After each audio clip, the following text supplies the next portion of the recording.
Marty Wood, originally from Austin, Texas, and my wife Mary and I emigrated to Alicante 6 years ago this Valentine's Day, so we'll be celebrating our anniversary.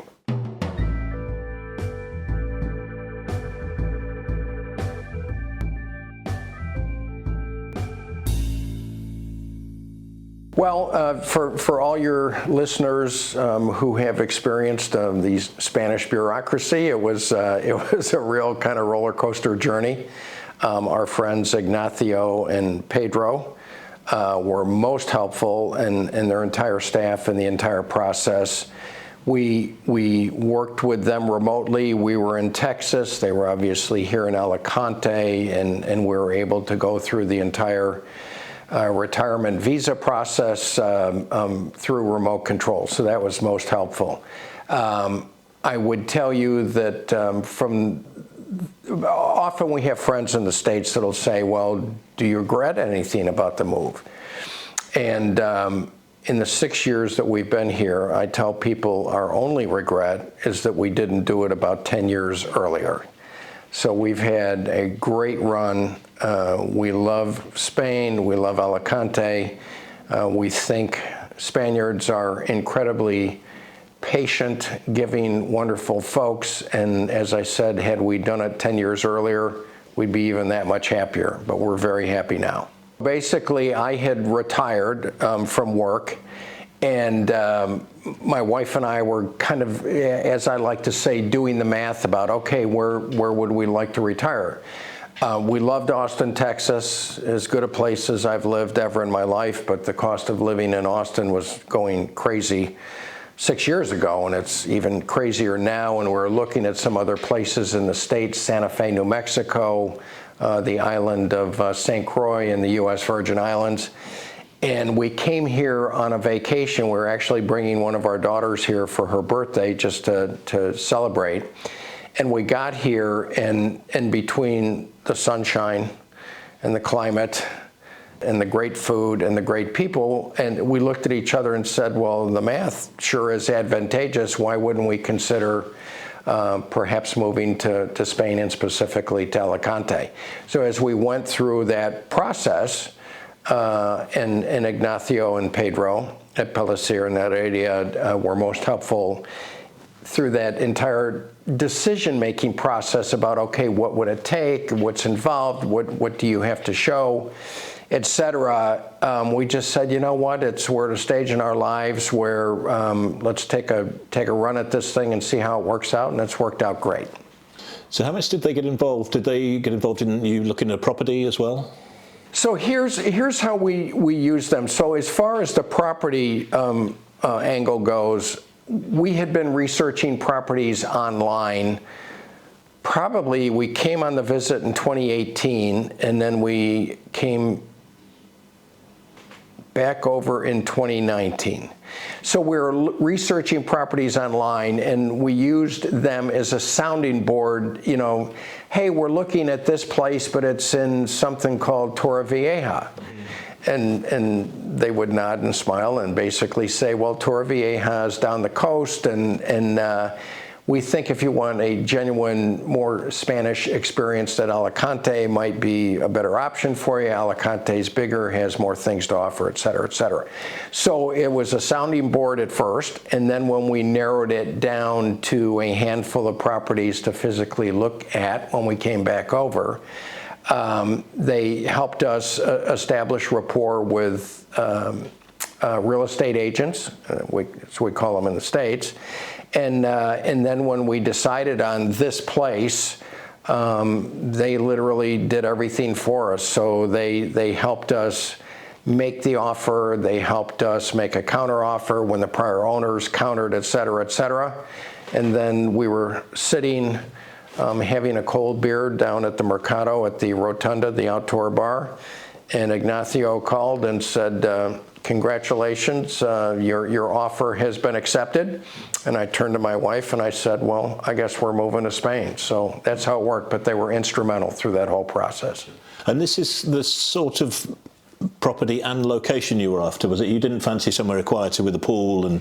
Well, you know what's funny is we all come up with our wish list, right? And so of course our wish list initially, and what I would say ignorantly in a good way, was, oh, we want a view of the Med. We'd like a pool, we'd like a yard, we'd like this, we'd like that, we want proximity and to shops and restaurants and all that kind of stuff. Well, then when you get over here and you start looking, then you obviously start to narrow it down and narrow it down and narrow it down. And as my wife and I recall, one of the important considerations for us was just what we term proximity. So directly across the street from us is the Mercado tram stop. So we walk out the front door, we're on the tram.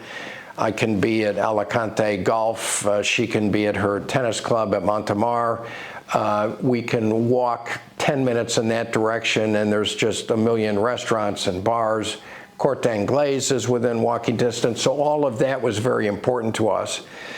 And little did we know at the time that about 3 years into our tenure here, the proximity notion became very important when my wife was battling something called angiosarcoma. It's a form of cancer, and where she ended up being treated is 7/10 of a mile from here. Forgive me, I can't convert it to meters for you guys, but 7/10 of a mile is Vitas Perpetuo Hospital. That's where she was, that's where our oncologist is, that's where all the treatments have taken place. So the notion of proximity paid dividends downstream for us. So that was very important for us. Yes, we wanted to get onto the health side of things because to move here you'd need health cover, private health insurance before you get into the system, if you ever do. I mean, you obviously had that, but were you expecting to have to use it, and also how much it covered? You know, how thorough it was and comprehensive. Well, we certainly expected that at some point we would use it. But you're thinking about, shall we say, less intrusive, yes, broken ankle or a black eye or something.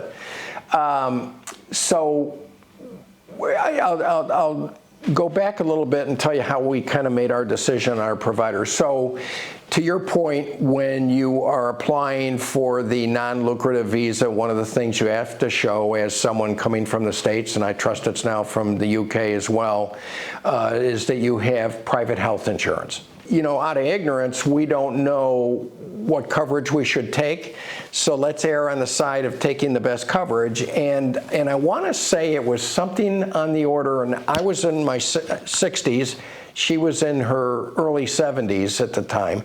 So, you know, in terms of actuarial tables, they're going to hit you a little bit harder. And I want to say the monthly premium for the two of us combined, when we first signed up with Sanitas, was like 268 euro per month.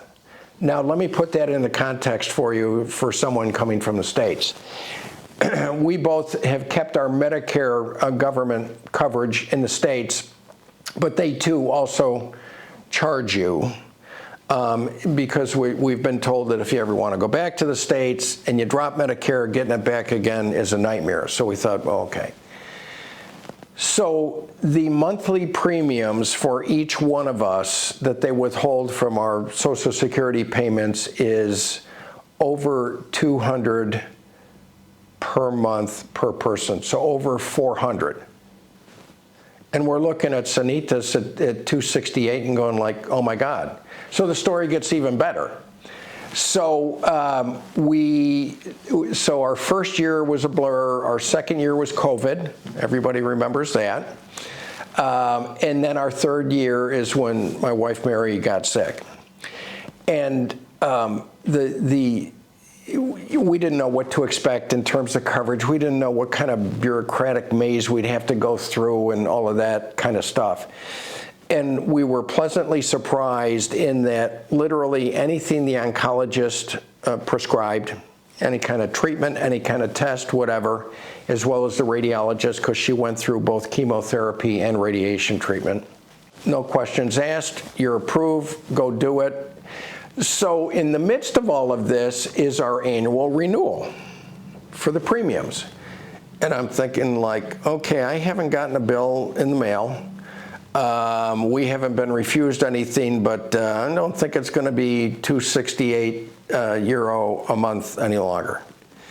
The renewal came up, and in the midst of all of this, and in the midst of everything that Sanitas was covering, our monthly premium combined for the two of us went up €4 a month.